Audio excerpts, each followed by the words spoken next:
last week, I thought it would be appropriate to talk about Colonel Sharbel some more. And I thought about doing it in the context of moving forward to remember him with honor and praise, because the event is so hard and tragic and sudden.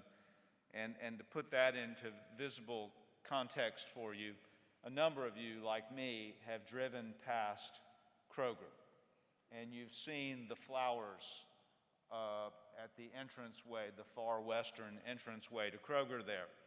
And I did it 3 times this weekend, and I looked over there, and at first I was sad to think about that loss in reality. And then I thought, well, this is a really sweet tribute, and it adds some color and brightness to a dark memory. And then I finally thought, well, at Assembly, let's have some people speak to who he was in a way that would allow us to positively remember him. I've already given you details about his funeral this Saturday when we'll formally remember him, but this is, I guess, more of an informal time this morning. So I want to start by reading 3 quick emails, and I've asked 5 people to make comments about him. I got this one yesterday. Dear Headmaster Joya, I just wanted to offer my sincerest condolences to you and the entire NBA community over the loss of Lieutenant Colonel Sharbel. I had the good fortune to meet him through you after I sent a query asking for NBA's participation with Wreaths Across America a couple of years back. He was always so kind and generous with his time and commitment to the program. I was also invited to the Veterans Day event at the school. I live nearby on Leonard Avenue and used to see him during his afternoon stroll. The last time was just a few weeks ago. I'm deeply saddened, and the world is a little dimmer with the departure of such a bright presence as Joe. If I can be of any assistance to you and the NBA community, please do not hesitate to contact me.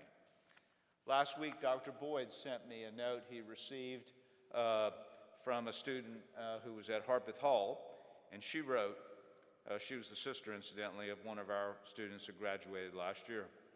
I wanted to take some time to reflect on the life and the influence of Lieutenant Colonel Joseph Sharbel. I met Coach Sharbel when I was 11. I was a 6th grader shooting in the Fall BB Gun League and one of the only girls in the camp, which I ended up working at as a high school student. Every week, Coach would encourage me, reminding me that I was not less than, but better than my male counterparts I was shooting against. And in the last competition, my dad and I won. From there, I fell in love with the sport of riflery. All throughout high school, at every NBA match, he was there. A constant, talking at the control center all match, making jokes, and cheering us on, even though I was competing against his team. Coach was more than just a rifle coach. He was a mentor and friend. I have fond memories of walking his dogs, conversing with him before practice, or even driving past his house on my way home from school, seeing him do work in his yard. To me, Coach was invincible. From Tuesday evenings working BB gun camp to last summer hanging out during BB gun summer sessions, Coach and I would joke and talk about anything from U.S. history to how amazing the McDougal's fries are. I'm grateful that when I was home for Christmas on one of my last days home, Roy, Coach, and I went to the range and shot pistols together. He brought Apollo, one of his beloved dogs, and we just shot and caught up on life. To even begin to describe the sense of loss I feel is impossible.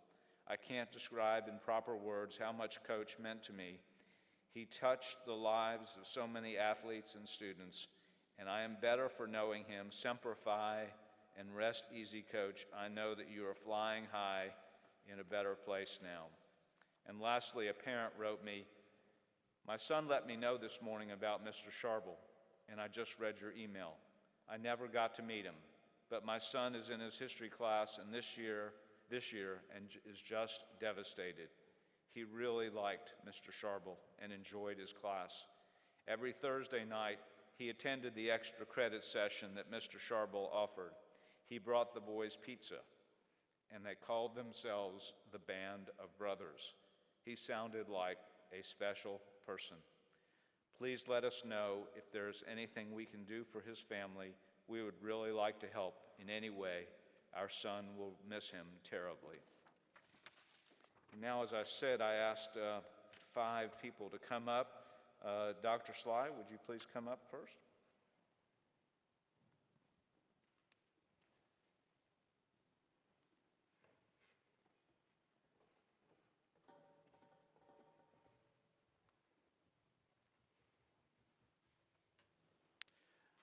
I appreciate Mr. Joya's thoughtful invitation for me to share my memories and my lasting appreciation of Colonel Joe Sharbel.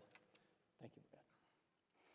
When I saw Brad's email, I had a rush of thoughts and feelings. Number one is the problem of talking about Joe Sharbel in the past tense. But I also thought about something that had occurred in class as I talked to the boys in the classroom. We're familiar with the phrase, don't take things for granted, don't take things as a given. And I think with the passing of Joe Sharbel, I noticed how the emphasis changed there and the accent changed and what I learned about this week. And now I know there's a different way to say that familiar phrase. I need to take things as having been granted to me. I need to take things and understand all of these things and all of these people around me as having been given. So as I try to express what I'm expressing right now, that's in my thoughts. Colonel Joe Sharbel was one of the first people in the MBA community to welcome me to this campus. And as I say that, you will think, of course he was. In a real and true way, Joe's greatness of heart, steadiness of character, and tireless enthusiasm for life lived to the fullest have defined my MBA experience. Joe was the guy who was always at the ready, always prepared to help a friend or colleague or a cause in need. I think that you will all remember and recognize Joe's prompt and distinctive response to any email. Roger that. Joe meant that. Joe Sharbel was definitely, unequivocally, all in. Over time, I came to understand and appreciate something significant about Joe. I understood that I might, on occasion, disagree with Joe, but I could never doubt Joe. His integrity was inspirational. I want the MBA community to understand we just sent our best man forward. Never doubt that. At the start of every school day, as I parked my car in the parking garage, I knew I could count on seeing Colonel Sharbel present and accounted for. His truck, or his convertible, or his bike, parked in that corner spot. The rifle range, bright and ready for the day. That's my moment, Mark. At the end of every school day, I knew that I could count on Joe's friendly wave, along with some new Joe-inspired plan for us to get together to talk about Sherlock Holmes. He always wanted to do that. Again, talking about Joe in the past tense is the hardest thing. Joe is so very present.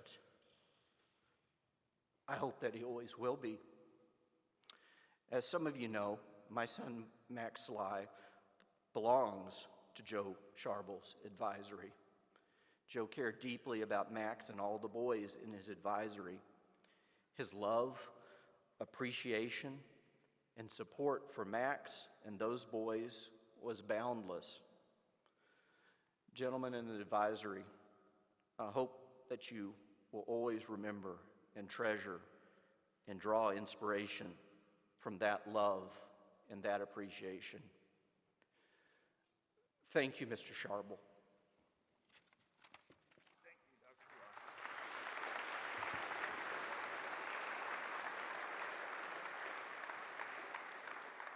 Robert Holliday is now going to come up.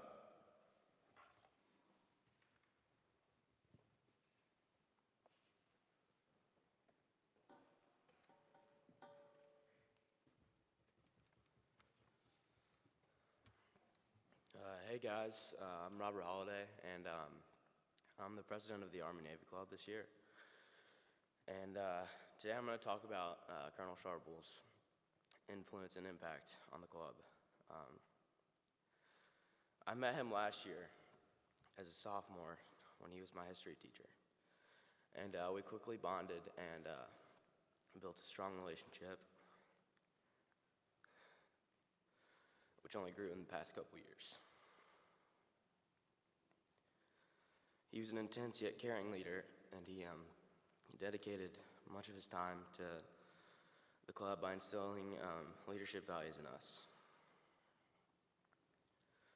Some of the traits he emphasized the most were empathy, compassion, and his cardinal rule: always have your brother's back.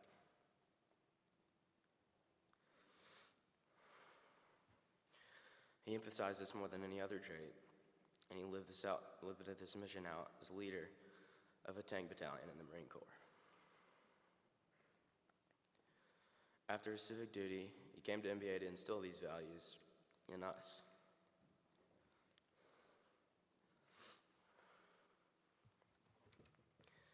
And to show this dedication, he started the Army-Navy Club. He was a mentor, and he cared deeply about each and every one of us. And some of the fondest memories I have and that I'll always cherish are spending cold Saturdays in December, watching the Army-Navy game and playing football on the field, attending the Reese Across America services, and eating at Brown's Diner afterward. And most of all,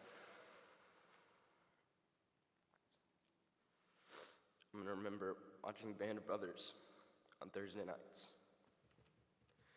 while eating pizza, sausage, chili dogs, and anything else he could cook up for us.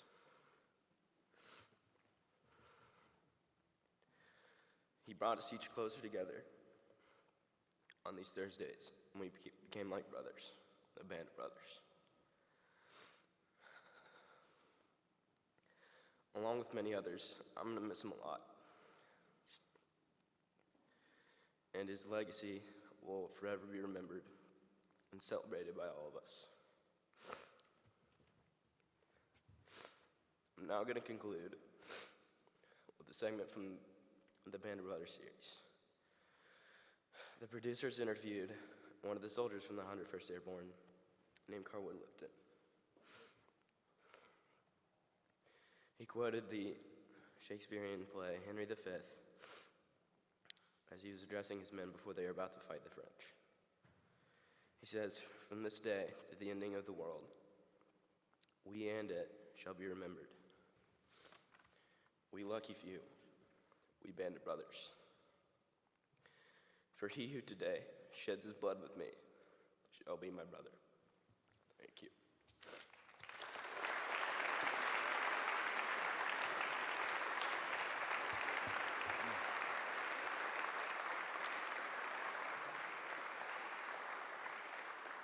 Thank you, Robert.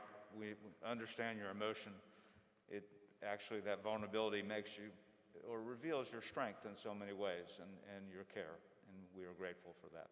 Dr. Fuller, if you'd please come up.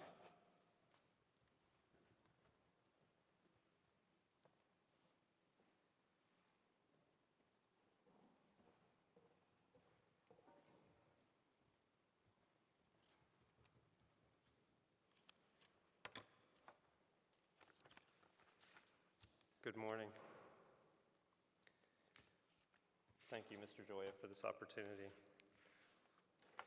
Many folks in this assembly knew Joe Sharbel better than I did, but the way I got to know him is very particular, and I think you'll enjoy the clear snapshots of the character of Joe in the words I'm about to share.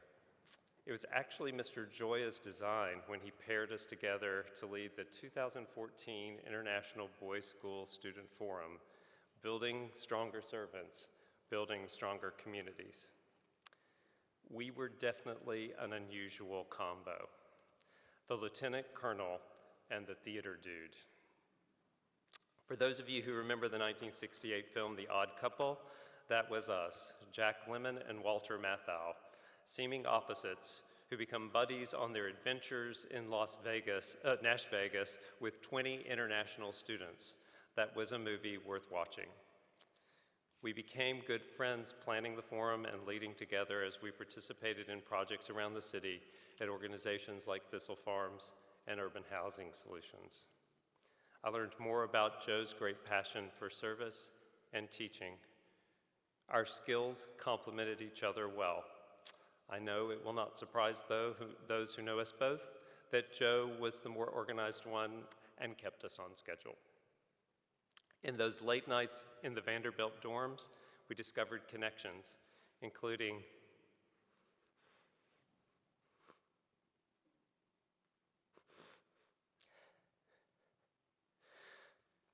both having two wonderful sons. We shared our worries about their struggles and the world that they were inheriting. The forum was a success in large part because of Joe's care for our students, his ease talking with those we met on our adventure. For example, at Thistle Farms, they expressed the need for a drying rack for herbs used in their projects. With input from the group, Joe designed and built the rack to address the need. He got the job done. It is important to me to say that in our life on the Hill, we have not always agreed, but we always engaged in debate together with mutual respect, and when we reached an impasse where our points of view could not be reconciled, we laughed. As my students know, my laugh is high-pitched, loud, and an explosive screech, and Joe's was a hearty chuckle with an amused smile. Appropriate conclusions to the sharing of conflicting opinions. As you remember Colonel Sharbel, I ask you to remember his dedication to his students and to serving the underserved. He knew that teaching and serving have the potential to transform the teacher and the student, the servant and the served. These are big parts of who he was in the world. But most of all, I encourage you to remember how he was in the world.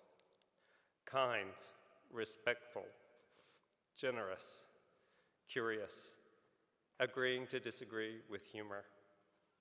I was honored to be his friend, and the friendships he cultivated offer lasting reminders to our community of how to be gentle in an increasingly ungentlemanly world. Also remember, all the people you know are more than your first impression of them. Joe knew that about others and was willing to do the hard work of caring enough to find out more by asking and listening. Thank you.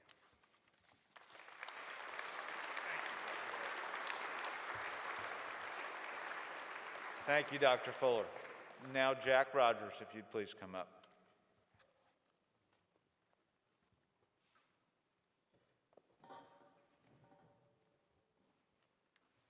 Good morning.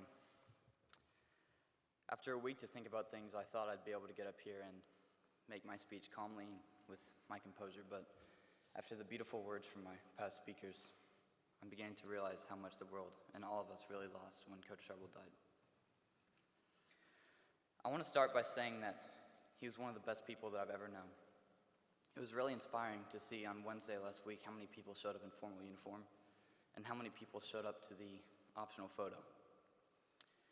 There's a lot of people in this room who knew him a lot better than I did, but hopefully I can give you some perspective on how quickly he could change those around him. I only knew Colonel Sharbel for about a year, but in that time, he was able to completely transform my life. Rifle, admittedly, was a bit of a fallback sport for me. In 7th and 8th grade, I remember he was a bit of an intimidating figure in the range. I remember one time I rudely pushed past him and tried to say excuse me as a cover-up, but I ended up receiving a 3 to 5 minute lecture on the etiquette of the phrase. When I joined the team, I was shocked to find that behind his rough exterior, he was one of the most passionate and supportive people I've ever known. He was always ready to provide help with my shooting, and he never lost his temper. I was never one of the best shooters on the team. In fact, I'd always turn up scores in the lower bracket, but it never mattered to him. As weeks turned into months, I developed a passion for rifle, and I got a drive to be better. I began to ask for extra practice opportunities, and sure enough, every time I asked, he'd be ready to drive into the range at 10 a.m. on a Saturday to watch me shoot for up to 2.5 hours. He never cared that I was the worst on the team, because he knew I was trying to be better. I remember during winter break, driving up to the range every few days to find Christmas music playing and hot apple cider warming for any shooter willing to show up. And he stayed until the last shooter left, even if I was the only one there. He never really cared about scores, and that's not to say that he wasn't ecstatic each and every time a shooter bettered themselves, but he was entirely dedicated to making men out of the boys on his rifle team. I'm now at the end of my first rifle season, and with his help, I turned in a personal best at this year's state championship, and I've become entirely dedicated to the sport. Thank you.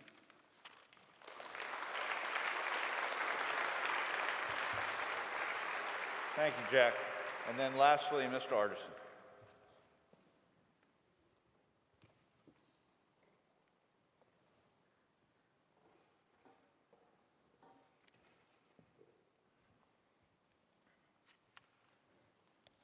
Good morning.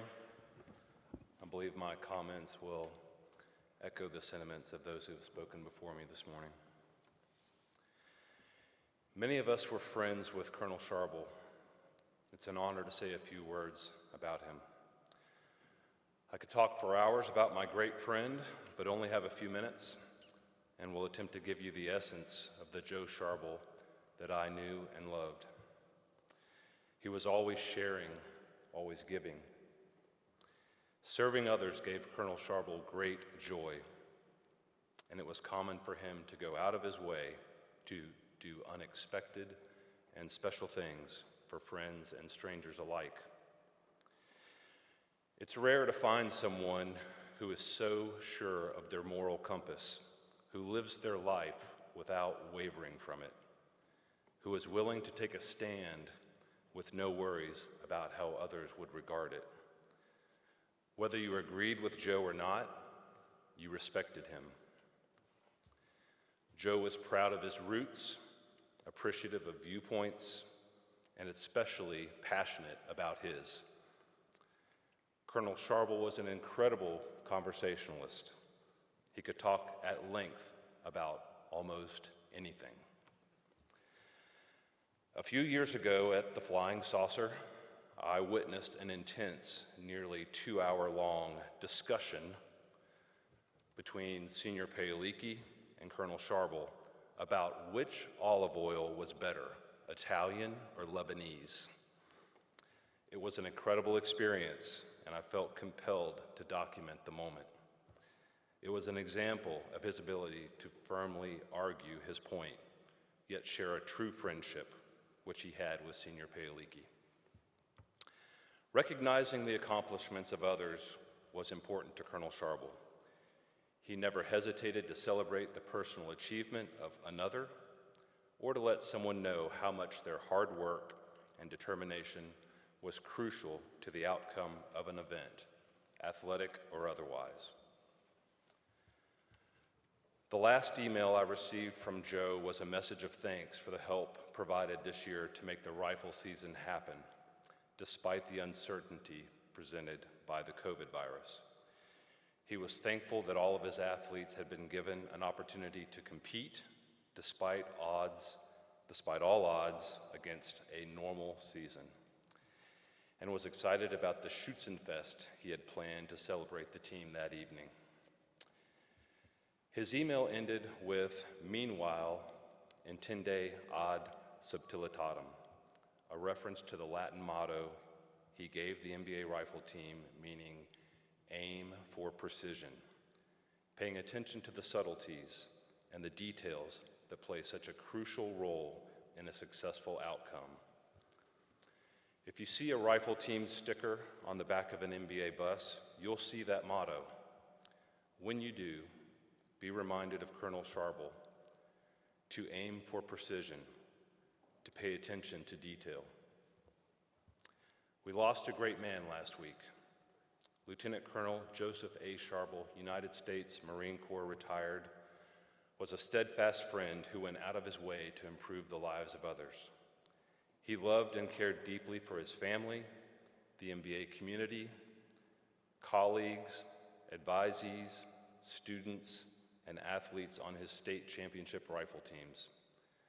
Joe's enthusiasm, initiative, and integrity were obvious, and his efforts left a lasting mark on the lives of many. I'm honored to have worked and coached with Joe, and am better for the time we were able to share together. I will miss his sharp mind, quick wit, and warrior spirit. The Hill and MBA shooting sports will never be the same. Rest easy, sir. Fair winds and following seas. Semper Fi.